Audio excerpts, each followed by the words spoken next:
আজ মিডিল ইস্টে যা ঘটেছে তা শুধু বিস্ফোরণ নয়, এটা হতে পারে পুরো অঞ্চলের যুদ্ধের প্রাকদর্শন। আজ সকাল 10টার দিকে তেহরানের ডাউনটাউনে একটার পর একটা বিস্ফোরণ।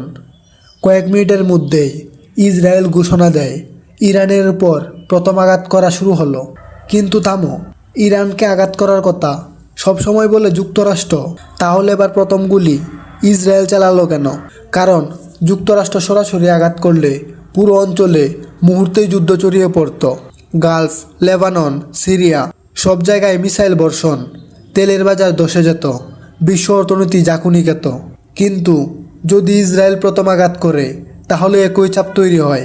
কিন্তু যুক্তরাষ্ট্র যুদ্ধের সঙ্গে সরাসরি জড়িয়ে পড়ে না। এটা যুদ্ধ নয়, এটা হিসাব নিকাশ করে তৈরি করা উত্তেজনা।